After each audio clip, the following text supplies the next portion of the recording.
आज हम बात करेंगे ई गवर्नेंस की। ई गवर्नेंस क्या होता है कि जो भी आप पहले सरकार के साथ जो भी आपका काम होता था वो आप पेपर बेस्ड करते थे। आपको सरकार के किसी डिपार्टमेंट में जाना होता था। मान लीजिए कोई डिपार्टमेंट है, मान लीजिए बिजली विभाग है, और आपको अपना बिल जमा करना है, तो आपको फिजिकली वहाँ पे जाना पड़ता था। जहाँ पे बिजली का बिल जमा होता है वहाँ पे आपको बिल जमा करना पड़ता था। पहले ऐसा होता था। तो हर कार्रवाई जो होती थी वो कागजी होती थी। मतलब ये हुआ कि पेपर पे सब चीज़ें होती थी, आपको फिजिकली ऑफिसेस पे जाना पड़ता था।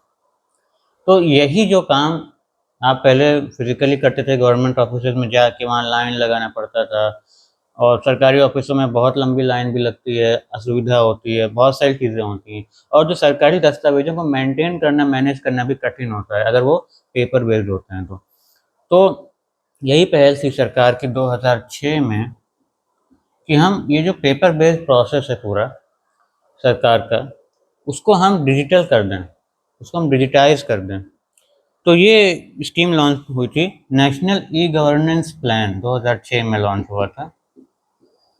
National e governance plan.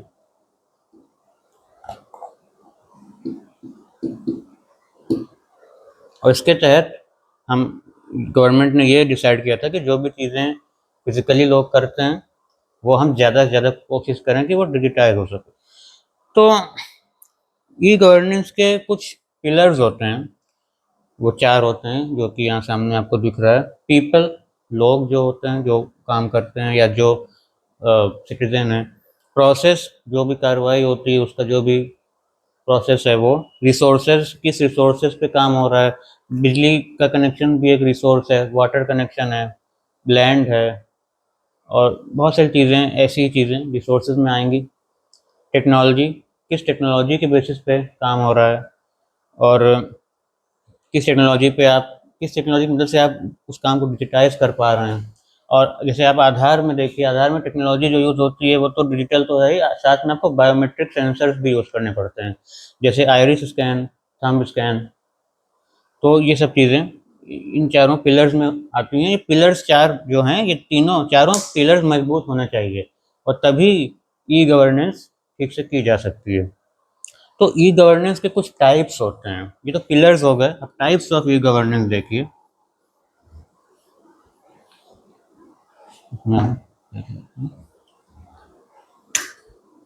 Types of e governance. पहला टाइप होता है government to citizen. Government citizen मतलब सरकार सिटीजन को कोई पोर्टल दे रही है जहाँ पे वो अपना काम कर सकते हैं। ये आपका एग्जांपल आप देख लीजिए, ये होते हैं ई डिस्ट्रिक्ट पोर्टल्स। जितने भी ई डिस्ट्रिक्ट पोर्टल्स होते हैं वो सब आपका G2C टाइप में आते हैं, गवर्नमेंट टू सिटीजन। और एक होता है government to business. Government to business portals भी होते हैं, जिसमें गवर्नमेंट बिजनेसेस को मौका देती है कुछ काम करने का। जैसे टेंडर निकला कोई, और टेंडर पे आपको बोली लगानी है, और आप बिजनेस चलाते हैं, तो आप उस टेंडर को डिजिटली आप बोली लगा सकते हैं। एक होता है GeM portal, government government e market place. यहाँ पे आप अपने सर्विसेज ऑफर कर सकते हैं अगर आप कोई बिजनेस हैं तो, और आप टेंडर्स पे बोली भी लगा सकते हैं। और एक होता है दूसरा एग्जांपल, आप देख लीजिए जीएसटी पोर्टल। यहाँ पे अपना जीएसटी फाइल कर सकते हैं। तो ये एग्जांपल हो गए गवर्नमेंट टू बिजनेस के। और एक होता है गवर्नमेंट टू गवर्नमेंट।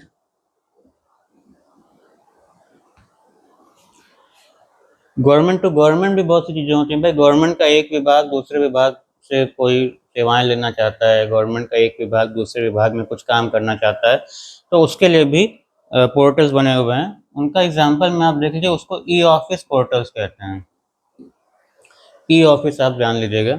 अगर आप किसी सरकारी विभाग में काम करते होंगे तो आपको शायद ऐसा पोर्टल यूज़ करने का मौका कभी मिला हो, जो कि किसी दूसरे सरकारी विभाग का होगा। तो ये एक एग्जांपल। और एक होता है government to employ, G2E portal. तो ये है कि गवर्नमेंट जो है वो एम्प्लॉयज़ को कुछ सुविधाएं देती है अपने से कनेक्ट करने की, अपने सेवाएं यूज़ करने की। तो इसका एग्जांपल आप ले सकते हैं national e governance services portals, e governance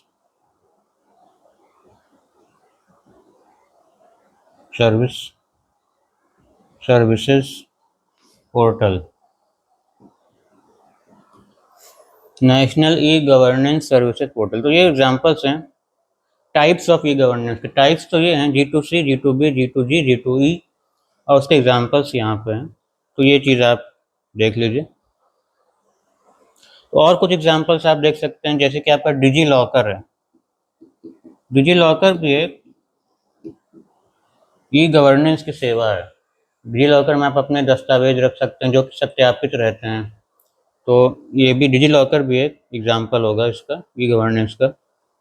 आपका जो इनकम टैक्स फाइलिंग का पोर्टल है, इनकम टैक्स रिटर्न्स का जो पोर्टल बना है, वो भी गवर्नमेंट का ई गवर्नेंस के इनिशिएटिव में आएगा।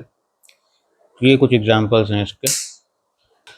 रोबोटिक्स, रोबोटिक्स भी एक नई फील्ड है। नई तो नहीं कहेंगे, लेकिन हाँ ऐसी फील्ड है जो कि कंप्यूटर्स के विकास की वजह से आई है। और रोबोटिक्स में हम कंप्यूटर्स को यूज़ करते हैं इस तरह से कि वो उसकी मदद से हम आर्मेचर्स को चला सकें या मूवमेंट कर सकें। कोई मशीन हम ऐसी बनाएं, मान लीजिए कोई मशीन है और वो हमारे फिजिकल वर्ल्ड में कुछ काम कर सके, तो इसको हम रोबोटिक्स कहते हैं। और रोबोटिक्स का जो फादर थे, जोसेफ एंगलबर्ग नाम है। ये नाम आप याद कर लीजिए, ये आपके एग्जाम में इम्पोर्टेंट होगा।